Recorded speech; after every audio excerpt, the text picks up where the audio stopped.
Welcome to 2023 Fireworks and Dogs. This is a masterclass, and I am going to run through everything you need to know about helping your fearful dog become a little more calm over the 4th of July.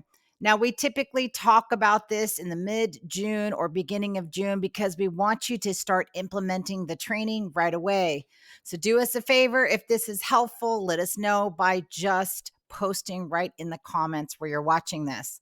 I also have at the very end and during the presentation, I will have a ebook that's actually got videos that we've embedded into the book that features a lot of the stuff that we're going to cover in this masterclass in a more video form. So it's got the written and videos as well. So be on the lookout for that link. And from there, you'll trigger a few emails where we'll kind of touch bases with you and see how you're doing. That ebook is also, you can print it, you can create a PDF, you can share it with family or friends, and I'll give you access to that in just a second. All right.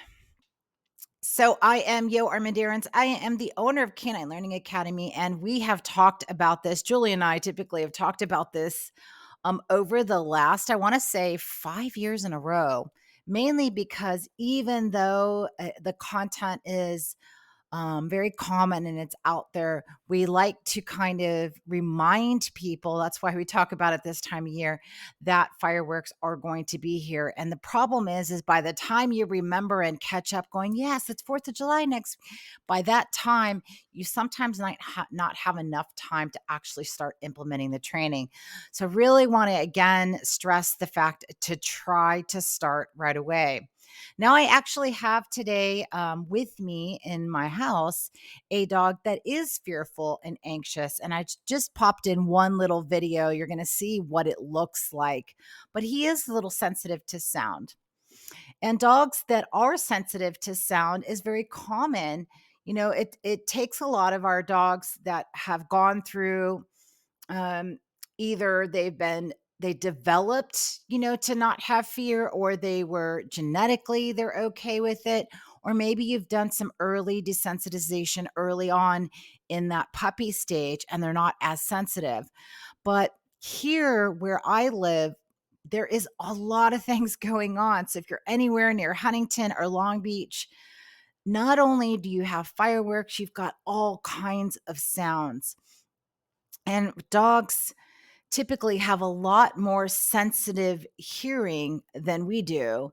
They also could have a negative experience if you've accidentally dropped a pot at the very same time your dog was looking at you or doing something. That startle effect can leave a negative association to your dog.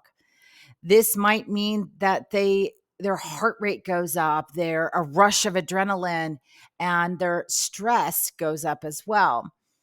So it is natural for our dogs to be afraid of these loud noises, and it triggers a nervous response. And that's, we're going to talk a little bit about later about body language, how to read it, what to look for, and how it affects them. So what will they do once they hear something that triggers that kind of response?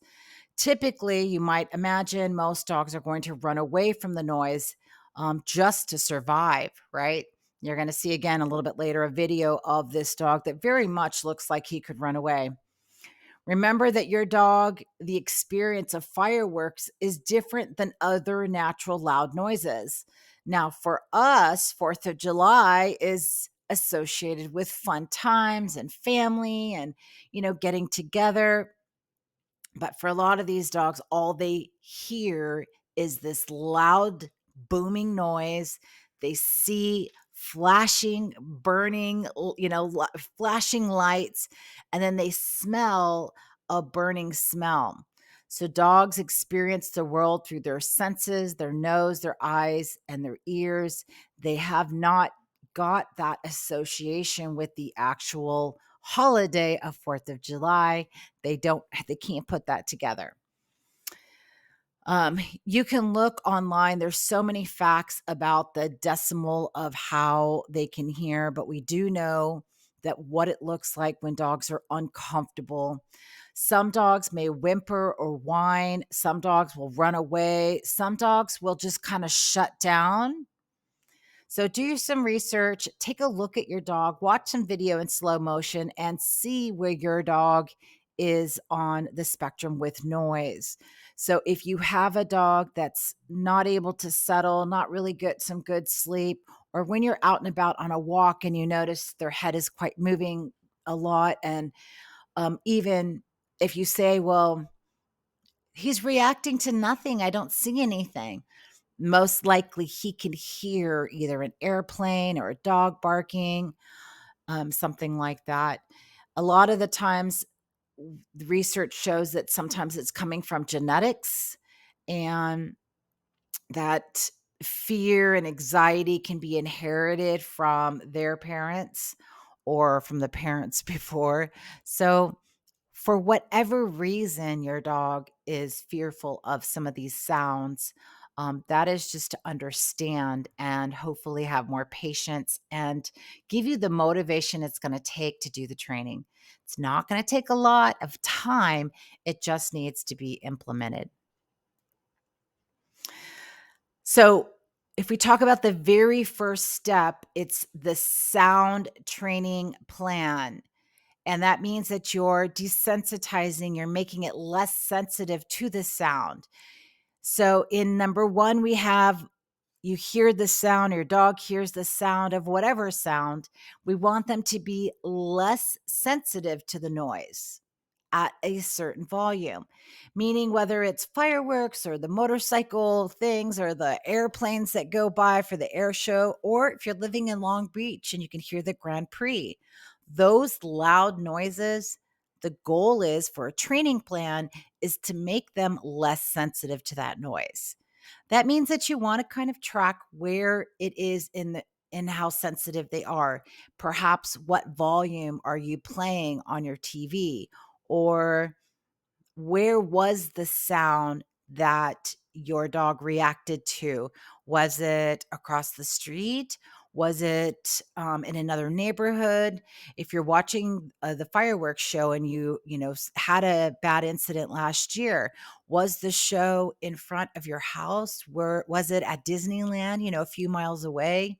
Try to figure out what the distance and the sound specifically, so that you can know whether you're moving in the right direction or not. The second thing we want to do after we've made that sound less sensitive is we want to then change the way that they actually feel about the sound.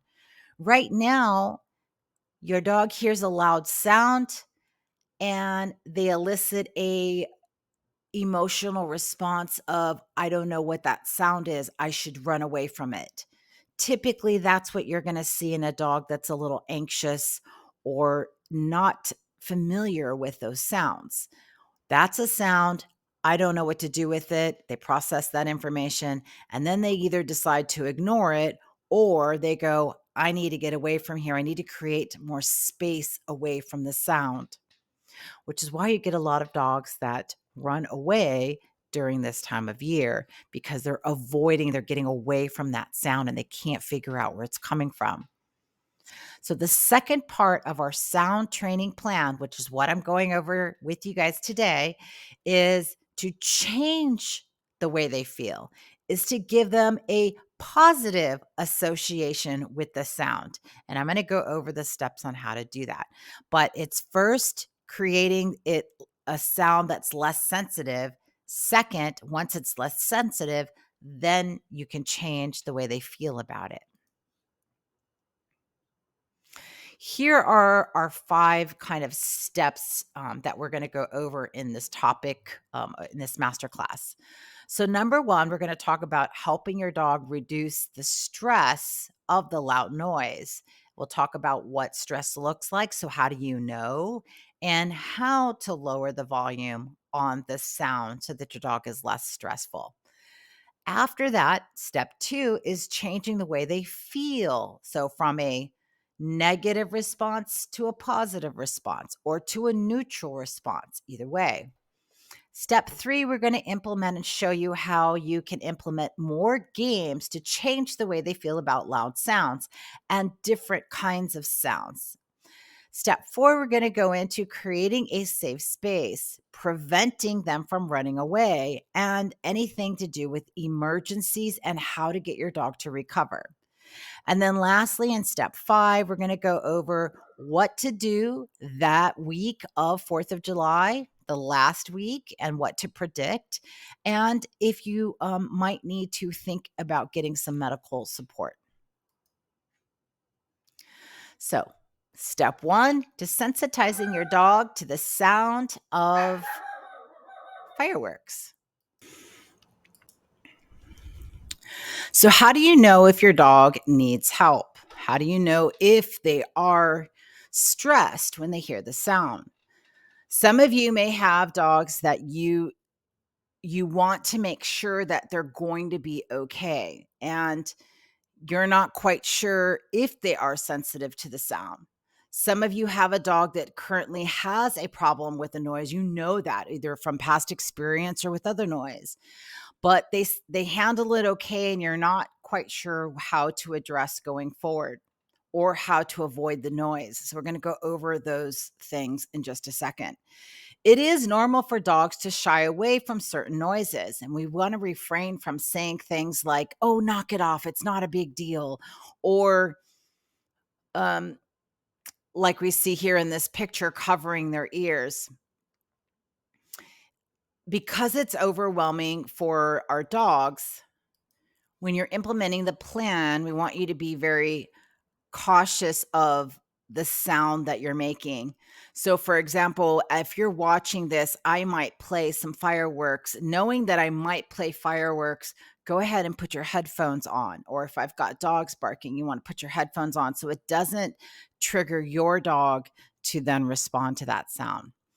So, how is your dog responding to certain noises? How quick does your dog recover? And how much is it impacting your dog's life? Those are what we're going to go through in just a second. So, number one, what is your dog doing that lets you know that he or she is having trouble with their hearing? So, the sensitivity, like you notice that your dog's constantly a little sensitive with their hearing.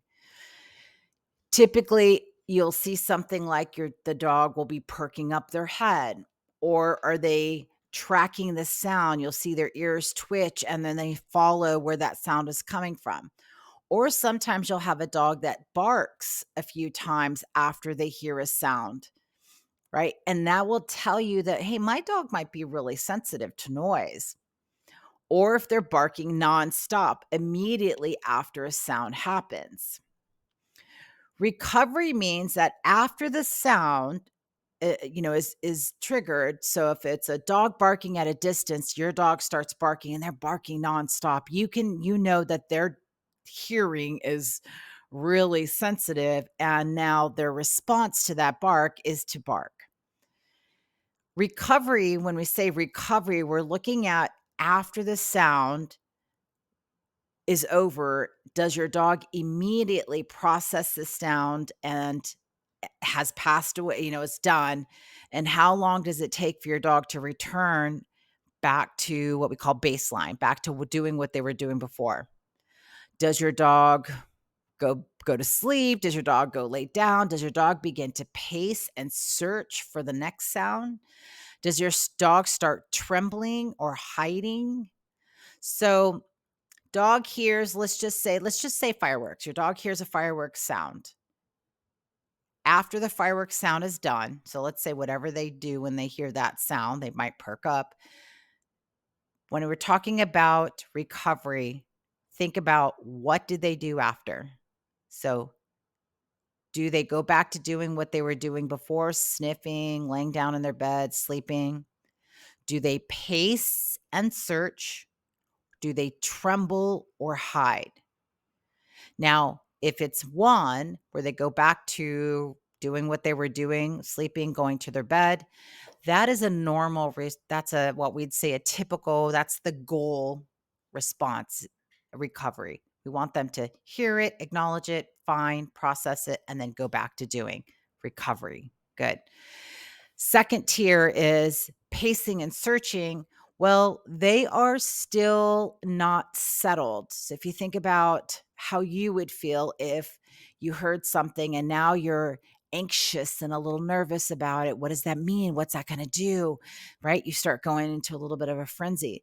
That's that's not healthy for our dogs either. And then obviously, if your dog is trembling and hiding, that as well is not healthy. We're looking for your dog to hear the sound and then recover. You also want to track how long before your dog goes back to their normal self. Is it minutes or days? So take notice of those things. And it's really good when you begin the training to write all this down so you can track. And for those of you that did this last year, do it again and see if you notice that your dog is actually responding much and recovering much faster. Are you afraid to take your dog out for fear that you're going to encounter some of the dreaded sounds that they make once they're triggered? Do you avoid going out at night, period, because you're afraid that your dog is going to hear something that's going to set them off? Remember that everything you're feeling can definitely get passed down to your dog. So be mindful of how you're feeling. If you're in overwhelm, you've had a bad day, avoid going out on that walk or avoid taking them out. Do something else instead. So try to remember that when your dog is in the process of training for something, that you want to be pretty much all dialed in and ready to go as well. So don't bring your things over to your dog because it'll just compact the way that they feel, especially if they're really in tuned with you. Some common loud noises that you basically your dog will hear or come into different categories. So we've got social noises outside of the house. These are usually sounds of passing people and dogs, dogs barking in the yard, kids playing, car doors closing, UPS trucks stopping for delivery. Those are the sounds that your dog should pretty much hear on an ongoing basis if you live in a I always say normal neighborhood, but in a neighborhood where you've got, a lot of people, dogs walking by and things like that. So those kind of sounds, we put those in the social category. Meaning for us, when we're training some of our young dogs, we want to make sure that they are really comfortable with those and they're not as sensitive. So we do a lot of desensitization with those sounds at the very, very early stages. Next is abrupt noises outside of the house. These would include like thunderstorm, fireworks would be in that category, large booming sounds such as like construction. If you're ever near El Dorado Park here in Long Beach, you've got the gunshots, the shooting range. Usually, dogs who are afraid of things like this exhibit it by hiding, shaking, drooling, pacing, climbing into you, squeezing behind the couch, and whining, especially if they're inside the house, right? If they're inside and they hear something like that, they're just like, where is that coming from? So, those kind of sounds are sounds that we call like all of a sudden sounds. These are things that you really can't predict, even a thunderstorm, you can't predict it. So the training on these things are a little bit different, and we'll talk a little bit about that in a second. The next picture you see here of the guy with the blender is noises from inside the house. Now, this could be a heater coming on, a kitchen noise of chopping, beeping, um, obviously the blender, the vacuum, if you've dropped an item, if the door slams shut. In this category, dogs can stress up or stress down either by barking at the things they hear or wiltering kind of away. Again, these are some of the noises early on that we're going to Play while your dog is a young puppy and help them desensitize them to these sounds. This is the kind of stuff like the vacuum cleaner that hopefully you have done. If you haven't, then this is all really good for you. Is that getting that training early on and teaching them to have a more neutral response. So if they hear the blender come on, they acknowledge, okay, there's something going on in the kitchen and they go back to sleep. It's not a big deal. If your dog is still sensitive to those noises in the house, you're going to want to implement the rest of this training for everything that your dog is sensitive to, especially in the home. Your home should be their safe space, a place where they can recover, they can sleep, they can just kind of block everything out. So if you're living through construction or you play the blender every single morning, be sure that your dog is comfortable and less sensitive to those noises. Last category is noises while your dog is out in the real world. Now, this could be noises from other buildings like echoing doors or general environment that doesn't bother them when they hear from the inside of the house, but does bother them when they go outside. So let's just say the UPS truck pulls up, and when they're inside, they don't really acknowledge it. But when they go outside and the either because it's louder or because maybe you live in a cul-de-sac where it echoes in some way or another. The trucks are bigger, they're combined with the sight. Maybe that just brings your dog over the top. Dogs who fear these noises that happen outside are more at risk to actually escape. Maybe because they've heard it and now they want to get away from it. So these are the kind of dogs that might dart and pull away from you. So if your dog is sensitive to these sounds, then you want to make sure that you're using multiple ways to make sure that your dog is attached to you. So sometimes I'll have their leash with a little carabiner and I'll hook it to my belt, and at the same time I'll have my hand through it. So, what does stress actually look like? So, we have a few categories here of the ears, the tail, the mouth, hiding, all of those things. Common signs of stress in a dog include pacing or panting, being vocal, so vocalizing, whether it's whining or barking, whimpering, seeking out the attention of you, their owner, or somebody in the house that has made them feel safe. You'll also see a difference in sometimes their bathroom things like an upset tummy, or you might see a little vomiting, so diarrhea.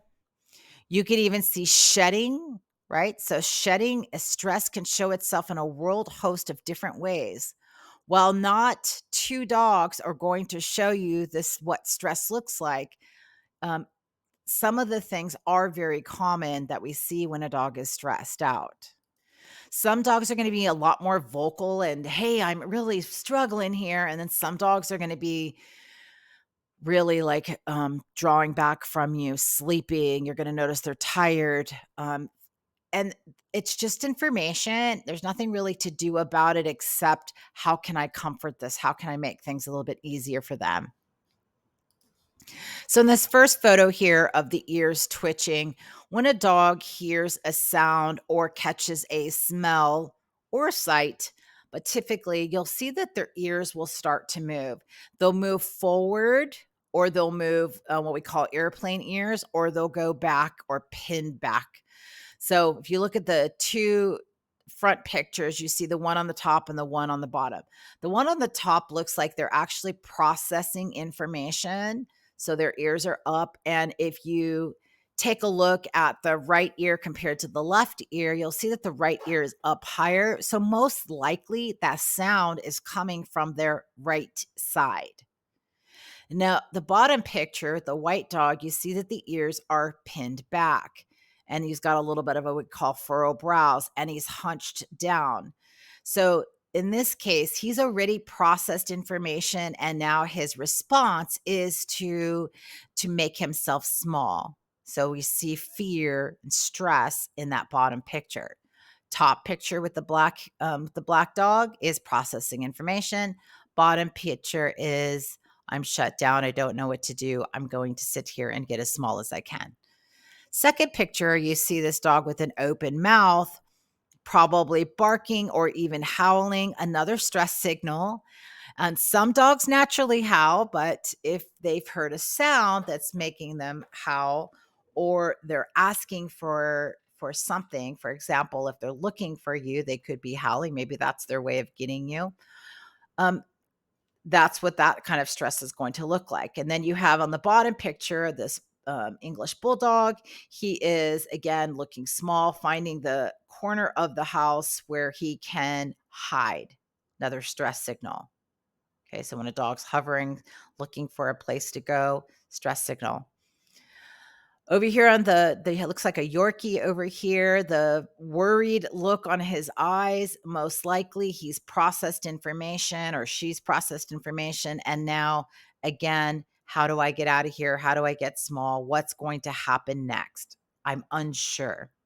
Sometimes when dogs don't know what the next step is, they become worried. A lot like some of us.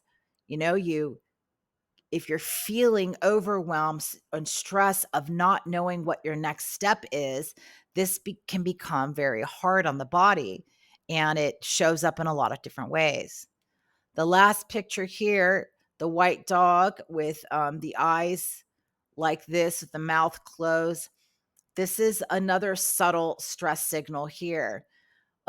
Ears are back, mouth is closed. They've most likely processed information or trying to figure out what to do at this point.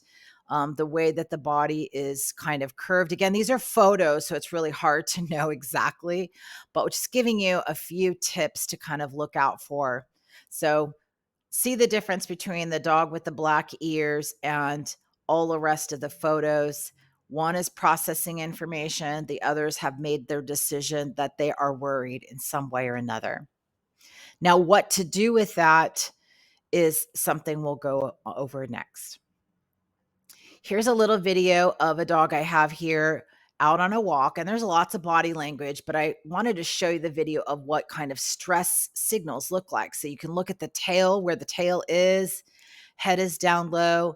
Now there's someone over there in the corner that he heard. And so now see the ears go up, processes information, tail is down even lower. Look at the way his body is standing. He's got his weight forward and very hesitant about going forward anymore. He's now using his nose to sniff out what it could be and see the ears twitching, processing information, processing information. And at that some point, he's going to decide what to do. And if you saw, there was a lip lick and he turned and he came back over to me where I am his safe space at the moment. Then he goes out and he goes on to the next adventure. See his tail go back up. And yes, he does have a little skip. We're addressing that as well. But notice that when he started to go, okay, that wasn't a big deal. His tail went up, his body got a lot more loose. And then he goes in and sniff. See his ears twitching as he's processing information. This is a dog that has not comfortable meeting new people, new dogs. And this is what you're seeing is he is sniffing out or sighting or smelling other things that he maybe associates with dogs or people. So there's a lot of stress signals being read here that he's, pushing out there. And as I go through and I'm taking a look at his body language and I'm calculating like how many times is he doing this, each walk I go out after we've done some training, I'm looking to see if this is getting better. So, is he recovering? So I'm counting how many seconds it takes for him to acknowledge something, process the information, and go, okay, that's not a big deal. And there's the little happy dance for a second. So I just want to pop this video in here because a lot of dogs we see walk like this and they don't think anything of it. But there is a lot of stress going on with this dog.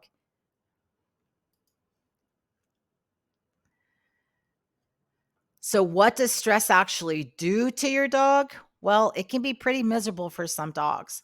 While most dogs are able to adjust and change, and some find it more difficult than others, The mild stress isn't always a bad thing, but certainly if your dog is constantly walking in stress or at home through construction and stress, these high levels of stress and it's prolonged time after time, this can do some damage to your dog's health.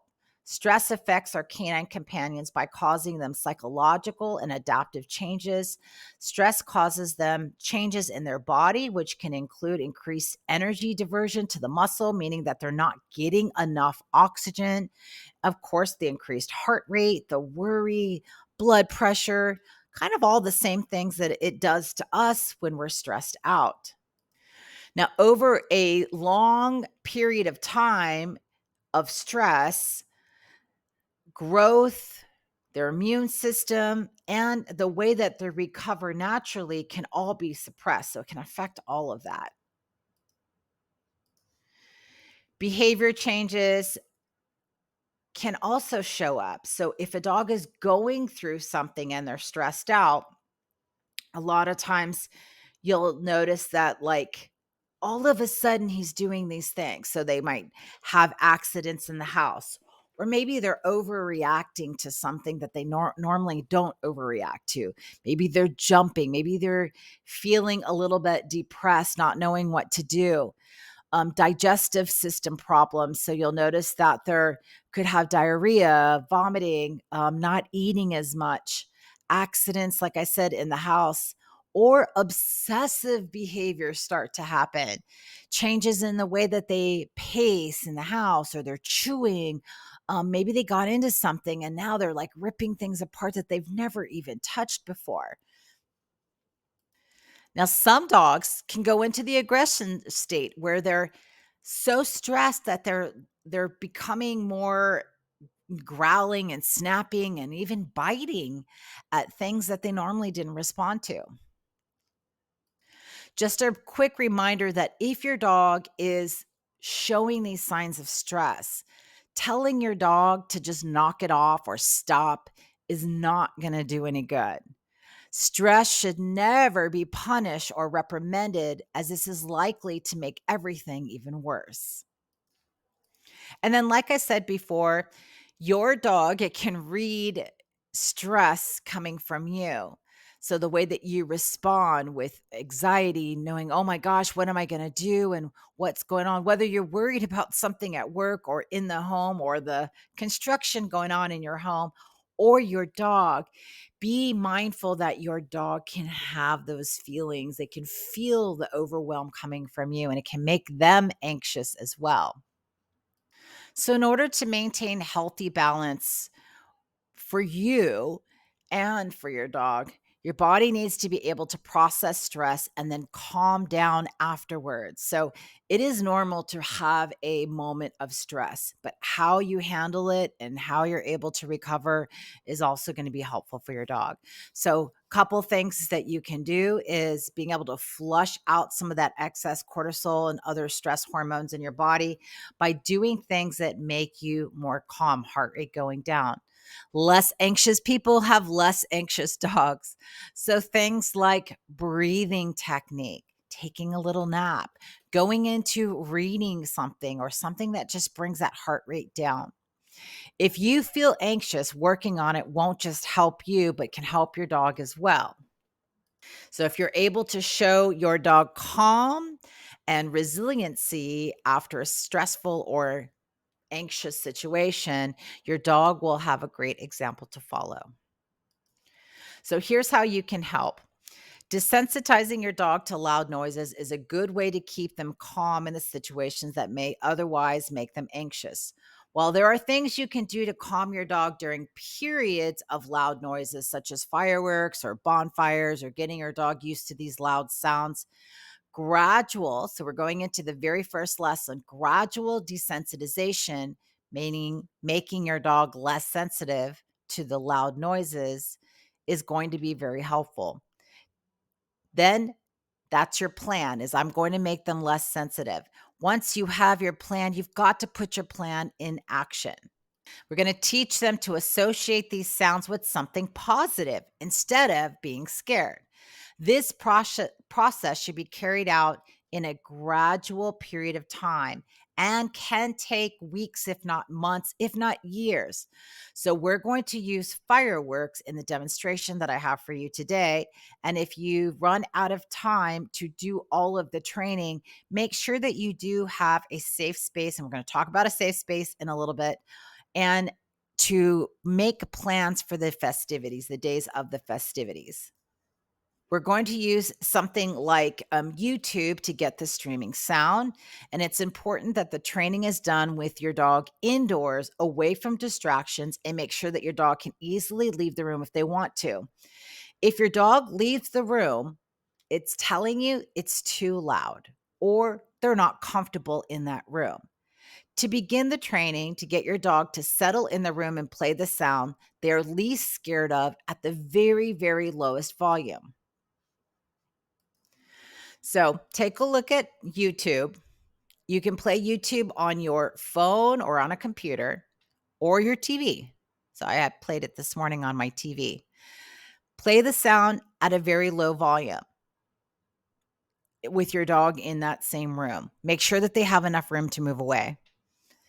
Now, watch your dog. So play the volume, watch your dog. And if you notice that your dog's ears are twitching, they can hear the sound. Leave the volume right there. As you watch their body language, as long as they're not, trying to get away from you and you're not seeing a lot of stress signals, you can increase the volume very, very slowly until you see the dog's ears twitch or reacting to the noise in a non overly reactive way. A reaction might be as small as, again, twitching of the ears. And once your dog starts to twitch the ears or just kind of like even turn their head, leave the sound at that volume for a few minutes to let them get used to it. Now, we're talking about fireworks, but literally you can find almost any sound that your dog is sensitive to, including dogs barking on YouTube.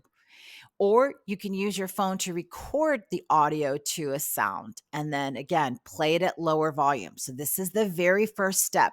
Make your dog less sensitive to the sound. Not make, but help your dog. Now, if any point your dog gets scared or stressed by the noise, remain calm and then just stop playing the sound immediately.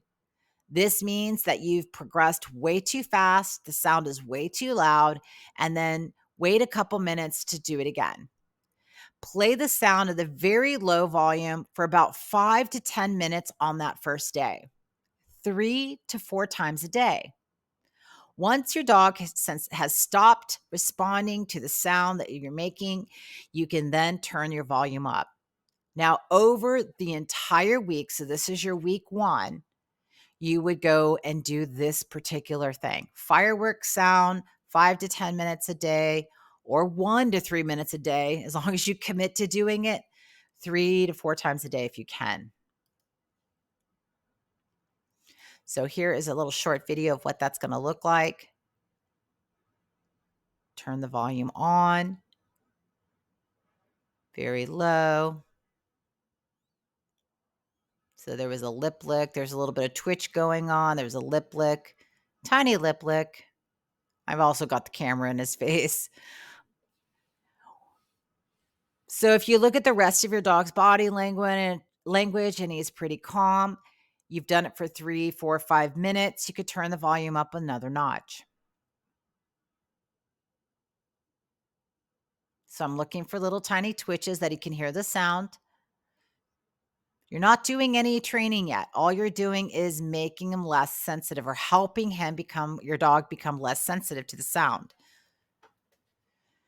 Now, over a week period, you want to track where you started on the volume and where you're going to. Once you recognize that your dog is not very sensitive, you're going, well, he's got no big deal with fireworks. Awesome. You're ready to move on to step 2. So First week of activity is less sensitive to the sound of fireworks. If you want to use this hashtag, we're using CLA Fireworks Challenge because we'd love for you to participate and do this ongoing between now and 4th of July. So, this is your week one practice exercise, gradually desensitizing your dog to the sound that we have here, fireworks. Start this today. Just a quick reminder, remember that this training is done indoors, away from distractions, allowing your dog to move out of the room if they'd like to. Now, even if you did this training last year, start over with just playing the sound, low volume, let your dog be okay with it, wait a few minutes, turn it up again, and track where that sound is. Remember, go slow. All right. Moving on to step two. Step two is actually changing the way that they feel about the sound. The first one, again, just making them less sensitive. And now we're on step two. So, step two, we're going to actually build a positive association so that now when they hear that sound, imagine them going, oh my gosh, here we go. We're going to do this fun thing. So, positive association. We'll be only carefully creeping in the working with your sound so that your dog has lots of time to make shifts necessarily. But the first order of business is to have them very best counter conditioning aids. That means food, toys, and play. So think about all the things your dog loves, and that is what you're going to pair up with the sound. What has to happen in order to refrain things for dogs that fear specific people, objects, sounds in two parts is one, the sound we're reframing has to be followed by good things that the dog loves. And two, the difficulty level has to be set appropriately and very, very conservatively, meaning that the sound that you're playing can't be overly a distraction. We want it to be in the background and then paired with something that they absolutely love to do. During your training session, once you begin, after your first round, you can then process information yourself. You can write it down in your notebook, and then you can do it again, turning up the volume. So it's important the dog is going to hear the sound first, then the game or the play or the food, all of that stuff is going to start. So it's sound paired with fun things. Be super conservative so that you don't ruin this part of the training. This is really important that you do this right. So think of let's party. Time 15 seconds is your first round. So using food, play, games, hand feeding, tossing things, all of those things. I'll usually like to play like with the toy combined with food. So I usually do a combination, but you're going to set your timer for 15 seconds and do something really fun. So have everything with you and then have your phone or your iPad, however you're going to play the audio. Start playing the audio, and right when the sound is played, then begin your play session. Set your timer for 15 seconds on your first round. Keep it short and sweet so that you have success. You can always add more time later. Also, it's really great to have a range of toys and food. Don't just have one type. If your dog likes tug, bring a couple different tugs. If they like fetch, have a couple different things to fetch. Using food, use a combination of really high value and use your dog's normal food so that you can mix it up and they will think it's actually a party. Like, what is going on? So let's see if I've got an example of that. So here we have Diane turning up the fireworks sound and then immediately going into some training. So we've got some play with tug toy. You can tell by the body language enjoying this. Nice loose body. Here's Bandit, loose body, tail is wagging, mouth is open. He is definitely playing here. So, and the sound of the fireworks is playing, and he is having a blast playing with his toys. Once they finish eating or playing, turn off the sound immediately, and then you're going to keep repeating this process until your dog begins to get excited when they hear the sound. Remember, sound first, then play. Eventually, your dog will begin to associate that the sound means something fun is about to happen. Trick training, parkour training, hand feeding, tug, fetch. Those are things that your dog might find fun, but every single dog is going to be a little different. So this is your step 2. And we recommend doing this in week 2 after your dog is no longer as sensitive to the fireworks sound as they once were. Now we're going to go into more ways to help with loud, sudden noises. So I have 5 counter conditioning games that you can play to help build a more positive association to the noise and replace the fireworks sounds eventually with something else, with different sound if you like. This is where we'll go into each one. So let's go into each one. First of all, there are loud interactive feeders that make banging noises when they're on a hardwood floor. So to ways to make them quieter would be use carpet, a rug, or something like that. So if you think about the process of making your dog less sensitive to sound, these interactive feeders are going to spit out food when they're rolled or spun or, pawed. Using a towel and rolling up a towel is a quieter game, right? But what we're saying here is use games that actually make noises during the process of changing the way your dog feels about the sensitivity of noise. If they can associate these loud noises with something that they love or want, like food, then it's not going to be such a big deal. We find interactive feeders like the ones you see featured here to be helpful in helping dogs get less sensitive to sound. So the Kong Wobbler has a heavy bottom. The Kong Wobbler is the first picture, and we are not sponsored by any of these people, by the way. Heavy bottom, it pretty much stays in place. We like this one, especially if you're doing you're giving your dog their food in a crate. There's only one hole, and they've got one opportunity to like push it, and it'll go out in one way. So it's not going to roll across the entire house. Also, dishwasher safe, which is really nice. Can be purchased on Amazon, or other pet store retail places. The Bob a Lot interactive dog toy is also like the Kong Wobbler. It's got more than one hole, and it has a way to make it easier or harder. We find that this one is actually probably sometimes easier than the Kong Wobbler. Definitely price point. I think it's less expensive than the Kong Wobbler, but they're both kind of in the same category where they stay placed and you've got to hit them in a certain spot. The Kong, I don't know how to pronounce it, but I think it's gyro. It's the one that looks like a flying saucer. Bandit loves this one. Now, this one rolls. It's got the top that stays, the red stays kind of balanced, and the blue part rolls, and it spits out food pretty easily for most of the dogs.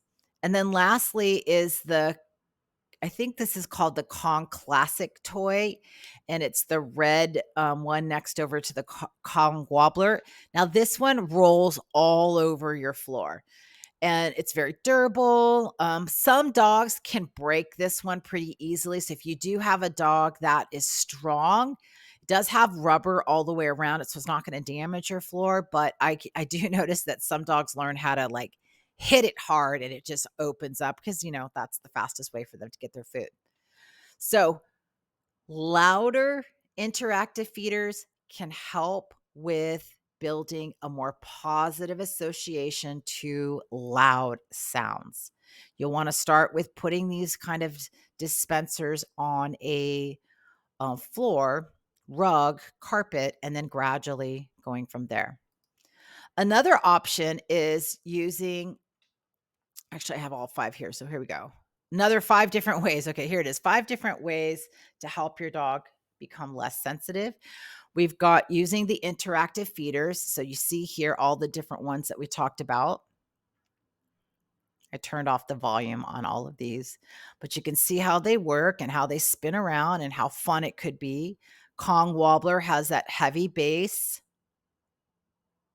This one they have to paw and hit. It's not quite as loud, definitely interacting, but hardwood floors, you're going to hear it, especially when it does roll.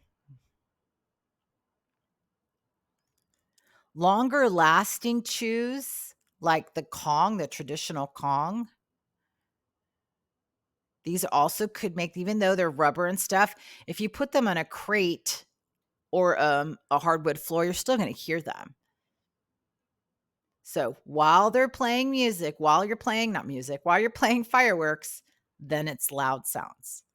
I mean, then it's, an interactive feeder. Second option is to give them a chew. So this is going to build more duration, especially if you've got fireworks shows that are 30 to 45 minutes. Sound goes on and you give them a really good chew that they love, or a stuffed Kong. Now you can prolong the duration of the sound for even longer. Now you know that they hear it, but now they're less sensitive, and now they're creating a more positive association by giving them something that they love, like a chew. So that's option number 2, is sound with chew.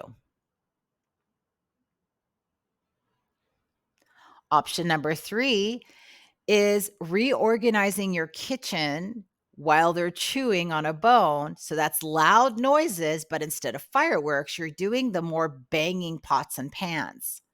Now, don't be deliberately dropping them, but the sound of you moving pots and pans is kind of the same as the louder sounds that they're going to hear, the bigger booms and fireworks. So reorganize your kitchen. How it's going to start with is you reorganizing your kitchen at the very beginning, and then, so sound first, and then give your dog a chew.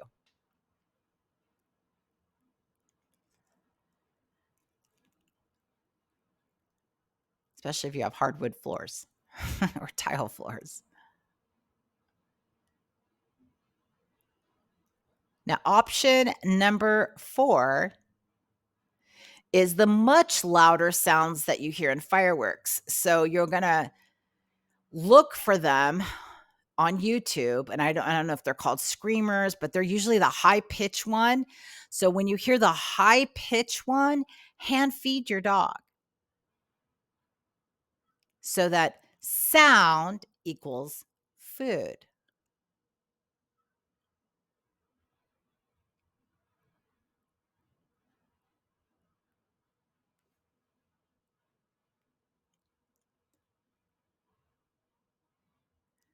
And lastly is called What Was That? It's a game called What Was That? Now, this is when your dog is relaxed or in the room. You'll drop something, starting off with something very light, like a pillow or blanket, and you'll say, "What was that?" And then reward your dog with a treat. You can gradually bring it to louder noises, such as that in that video was a magazine. It went from a blanket, a pillow, a magazine, then it went to some kind of hard plastic thing. You can do pots and pans. We have done pots and pans, a little bit farther away from the dog. And then they hear the sound, and then you'll say something like, "What was that?" And then you'll give them a treat. Another thing that you could do is teach your dog a fun trick called knock it, which is where they use their nose to make the sound themselves. Now, here I'm using a soft grass, but they're going to use their nose to knock over the water bottle. So, real fun trick that does make a loud noise, but they're the ones making the noise. So again, this is a training plan for noise sensitivity and helping them be okay with loud noises, such as fireworks. But they're all kind of in the same category. So this video shows you how to train knock it. Place the object down in front of your dog when they're and they can see it. The moment that they look at it, you can mark, toss a treat to reward, and then if they gradually, you're going to mark when they get closer and closer to the object till eventually they touch the object. The moment that they touch it, that is the goal because it's going to be knocked over. From there, you can put that behavior on a cue. Common cue for this one is knock it. Once they get really good at that, then you can add more water bottles or pins like you see Bentley doing here. So week 2 activity is to have mini sessions with toy play, training. Think of party, party, party, party. Be deliberate with your training. Know what you're going to do. Add this 15 seconds all the way up to 1 minute with your party, party, party. Then you've got the longer lasting chew with your pots and pans, and gradually longer chews while they're listening to fireworks. Gradually, if you start off with about 5 minutes on week 1, gradually get your fireworks sounds up to at least 20 minutes. The fireworks around here, at least 15 to 30 minutes. But just to be safe, see if you can get your dog comfortable with chewing on something with the sound of fireworks, up to 15, 20 minutes. All right, so that's your week 2 activity. And then what the next step is to basically go over is how to create a safe space.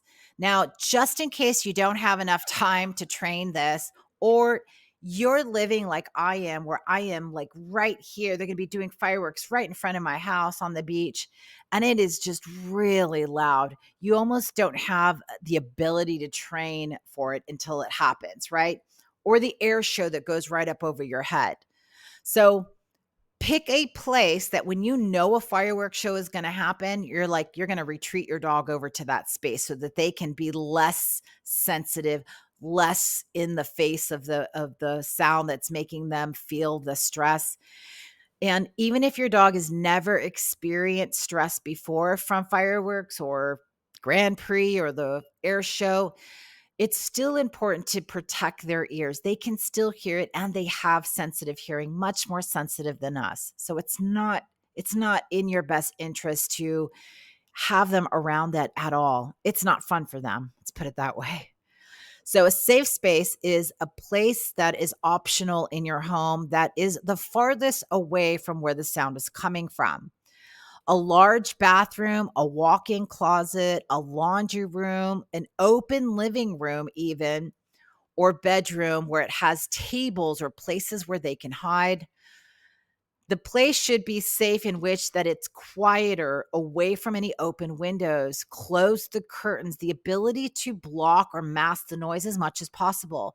A place that you can monitor your dog in case you're not able to be there. And a place where they can hide and retreat. Make sure that you make that space positive. You help to create a positive association with that space. So don't wait to the last week to actually invite them into that space, especially your closet or bathroom, which they've never been into before. Start many weeks before. That means now. To help them love that space, you can do the feeding in there. You can do the training in there. You can give them a long lasting chew. You can play games. You can do a game called Find It, where you hide, either little cups with their food in it or little plates, or you hide their favorite toy in there and you tell them to go find it, so that they're gradually going into that room before you're actually asking them to stay in that room. Bring in items that they love and that smell like you. So when we're creating a safe space, let me go ahead and just play this video. We'll typically put the blanket, a shirt, a scent from the pet parent if the dog is staying with us. Otherwise, we'll create that comfortable, everything that makes them comfortable. So here we have a desk with a crate underneath. We put the bedding in there, soft space. Here we've got a bathroom, a large bathroom, and we're moving the dog bed to the very end of the room so the dog can get comfortable. We're doing a few training sessions there. Here we have a large walk-in closet. Did some training sessions in this closet. This is Diane and Brutus. You can see him excited to get on his dog bed. So she was practicing settle on a mat and go to your bed. And she just practiced that in those areas. And then you have a large bedroom here, away from the windows as much as possible in a space where your dog is comfortable in. So in this case, Brutus loves his crate. So this is a comfortable spot for him. Notice that she's covering the crate so you don't have to see, the dog doesn't have to see those the sights of the lights flashing. And here you've got curtains on that window or that door. So she's able to close that door completely and block out the sight and the sound.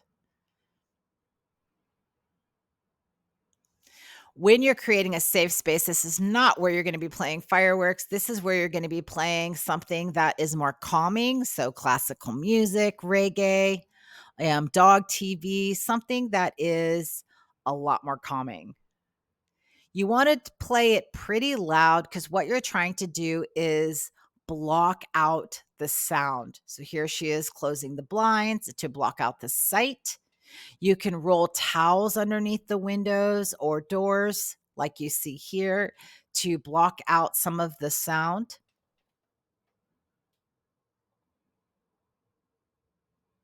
I've seen people use moving blankets. Play your games in this area so that your dog's comfortable being in here before you assume that they are.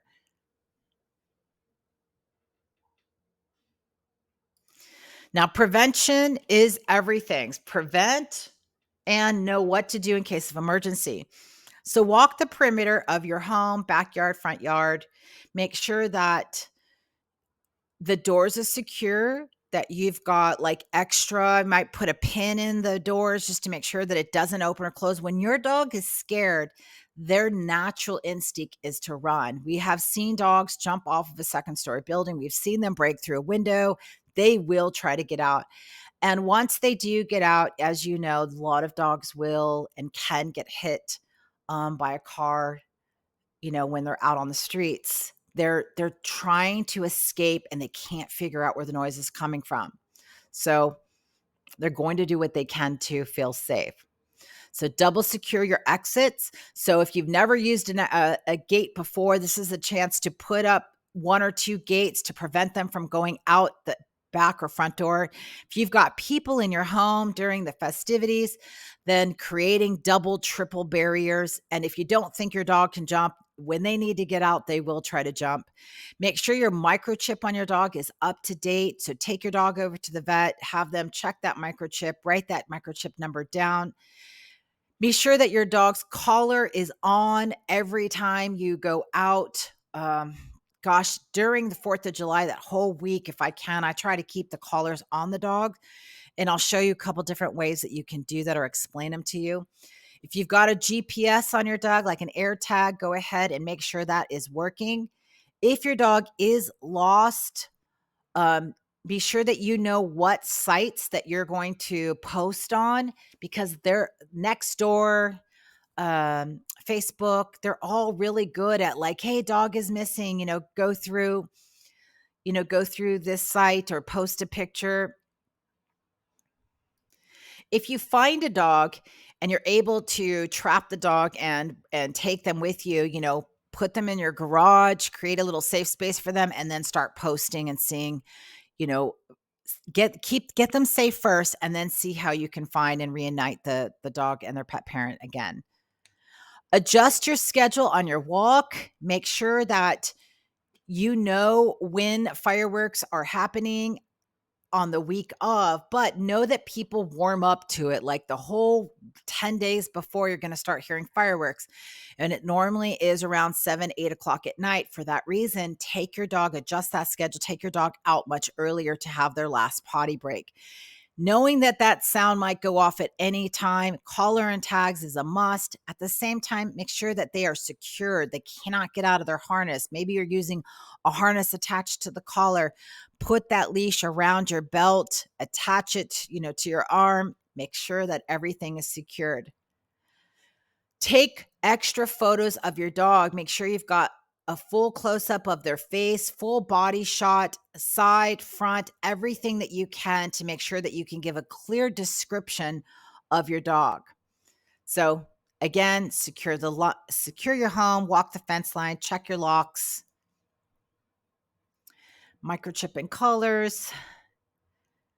What are the chances of finding a lost dog? Well, quite high. 93% of lost dogs in a survey were eventually recovered.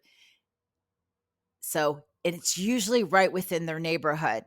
90% of the likelihood of finding a lost dog within the first 12 hours. So if you can find your dog within the first 12 hours, you're more likely to find them. 49% of dog parents found their canine friends by searching the neighborhood. 16% of lost dogs manage to find their way home. So if they end up in another city for whatever reason and they're able to, once things calm down, some dogs will be able to find their way back. So take a look at some of those stats. It's pretty interesting. And of course, with new trackers and things like that, it is a little bit helpful to prevent and to find your dog pretty quickly. If your dog is a dog that's lost, contact as many people as you can. Check your areas. Start posting pictures immediately. Report your dog missing. If you have a small dog, check anywhere within the house because they actually could be hiding. Search areas where you'd normally go walk and start searching and take your dog because they're most likely trying to find, that way out, something that's common to them. Ask around your neighborhood. Have you seen the dog? Have you seen a dog? Some dogs will run into someone else's garage or yard. So if you're near a building site, some dogs will run into an abandoned building. They'll run in. Take treats and your dog's food with you, favorite toy. If you do go out looking for your dog, familiar sounds might trigger them to go, okay, I know who that is, especially if your dog is afraid. Report your dog missing to your microchip company. Inform your microchip company that my dog is lost. This will stop someone from being able to try and change the microchip detail and things that people do. Report your dog missing nearby to the vets because they're going to be the ones that if someone is going to bring your dog in that's microchipped, they're going to be the ones that most likely going to see your dog. Report your dog missing to any of the larger vet places like surgery places or animal hospitals. If your dog was hit by a car, most often those dogs will be brought into those places there. If you suspect your dog has actually been stolen, report it to the police immediately. They may be aware of a similar activity and they might be already on it. But spread the word, download your pictures, get those posters up there right away in your neighborhood. That's the fastest way to spread the word and get things out there. Social media, local neighborhood, get it out there as fast as possible. Now, if you find a dog, contact your local shelter, contact your local rescue. Keep the dog if you can. Obviously, you've probably seen how many dogs are just not doing well in the shelter, and I'm going to say just keep the dog and see if you can manage, and get the information out there. If you can take the dog to the vet to get scanned, spread the word on social media. Ask everyone next door is really helpful. Facebook group and Lost and Founds. Lastly almost last is to take lots of pictures of your dog. So do a quick little photo shoot. And that is my activity for week 3 is to secure your collar and tag, get a new one if you'd like, and take some pictures of your dog, lots of pictures so that that you have a front facing, their whole body and everything for them. So I usually like to take a selfie dog trick. So if you'd like to learn a little bit about that, I can pop that in there a little bit later. So for the week of the 4th of July, this is the last one before we go into medication. The week of the 4th of July, know that people are going to be practicing. So adjust your schedule. Know the schedule that is of the fireworks shows around you, whether it's 8, 8:30, or 9, so that you know and you're preparing for when it begins. Exercise your dog are on the earlier side. Secure your dog. Make sure everything is secured when you're going out. Double security, triple security. Prepare your enrichment ahead of time, especially if you're going to be doing something for 4th of July and you don't have, um, you don't want to be running around trying to get your favorite outfit on or going down to the festivities and then, oh yeah, I need to do this for my dog. Prepare early, freeze it, put it in a pantry thing, just get it done early on so it can be more of a grab and go. If you know you're going to be gone and you're going to be gone for a period of time and the fireworks might be happening, it's best to try to hire a friend, a sitter to come over and hang out with your dog and just make sure that they're okay. Here is an example of a schedule that I might have with a dog, the dogs that I might have here. So we'll get up and potty and train early in the morning. I'll get a lot of the training sessions done early and exercised early. I want them to be ready to just watch a movie and chill. So 6 a.m. potty, and I'll go through mental stimulation with training games. Then 6:30 safari walk, allowing them to use their nose, which helps bring their heart rate down and helps them recover. Going into a game of fetch or tug or something like that. So I'm doing a little bit of high, a little bit of low, and it's a good exercise. So they're going to want to sleep more. Around midday, I'll do the same thing. So potty again, and then we'll go do a fun adventure. I won't really go far away from the house because I want to um, do more repetitions near the house. 5 o'clock again in the afternoon. If normally I'll go back out and do potty play with food. So it's either training or I'm doing games that have to do with their meal time. So interactive feeders, puzzles.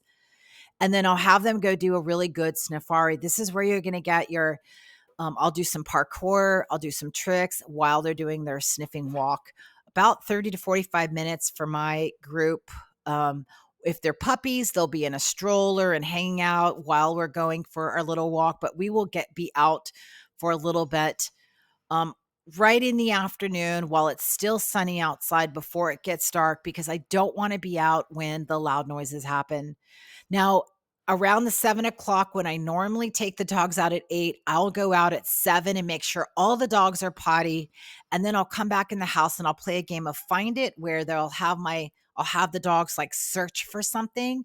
So I'll do like a little scavenger obstacle course for them to do, have some fun one more time, and then it's chilling out. So way before fireworks start, I've got a movie, I've got the sound block. We're in that safe area. I normally go down into the third floor into my bedroom and I bring all the dogs in there and I'll watch a movie while my family, my husband are all watching the fireworks. So that is usually my job to allow the dogs to just chill, get extra cuddle time, and get past the event of fireworks playing right outside of our house. Now, if we went over the dog's fear profile and you have a treat party and you've been doing the sound desensitization and all of this information is helpful, but you're noticing that your dog is still really sensitive to the sound, then it's probably time to face that you might need some extra medical support. How often, these are some of the questions we ask, how often is your dog being challenged with the sound? Is this something that happens daily? They constantly stressed out? Are they able to regulate? How strong is your dog's response? Meaning, like you saw that video there, that's actually after a few days of training. So getting much better. But is your dog constantly, what's that? Oh my God, what's going over there? They're throwing out stress signals ongoing and they're not really getting any better. Are you available to offer more support in your training? So just maybe you don't have the time to do all of the training, but we got to help your dog, help them feel more comfortable and safe. This might be a reason to have a question with your vet about medication. If your dog is struggling to eat or goes into hiding for hours, just really sensitive, then medication would be um, something that you would want to address with your vet. If you can control the loud noises, awesome. But if you can't, and I lived in a high rise building that was right where the Grand Prix was. Even though we were way up high, the noise was echoing and the windows were shaking. I couldn't avoid the noise. And I couldn't leave the house at that point once I realized how loud it was going to be because I was blocked in. So I got moving blankets and I got all these things to try to control the noise. And then the next day when I could leave, I was like, okay, I'm not going to do that again. So if you can't control how loud things are, then medication might be a good way to go. If the noises that your dog is struggling with are not predictable, then again, you're going to want to make sure that you talk to your vet about medication. Also, if you notice your dog is getting worse or they're suffering, another reason to go ahead and chat with your vet. So, quick review. So desensitizing your dog to the sound, helping them to make it less sensitive is the first step. Second is to let's play the party games, things that go on while your dog is hearing that sound to help them create a more positive association, a better emotional response to what they've heard. So sound first, then play. And that's 15 seconds at a time to start with. For week 3, take your activities, make sure that your microchip, your collars are all good, and take some pics of your dog and be ready to go. So prep. So that was your 3 activities that we recommend. So activity 1, start with week 1. Activity 2, do all of the counter conditioning, the games, party play, and then week 3 activity is to confirm that your collar and everything is good to go. So hopefully this was helpful. Let us know again in the chat if it was. This was Fireworks and Dogs from Feel Free to Calm. This is a masterclass for you designed to help you get through the 4th of July for 2023. So where you're watching this, I will have a link below where you'll be able to download a flip book, which's got videos embedded from our last 5-day challenge where we spread this over 5 days. So let us know that these are helpful for you by commenting in the wherever you're watching this video, and let us know that you did the chores and the exercises that we've asked and that it's working or not working. Now, if you're still struggling or not quite sure what to do, feel free to reach out to us, book a call, and we can help you troubleshoot through these things. We will be dropping in some videos of the dogs that we're working through this process as we go. Hope to see you and chat with you soon.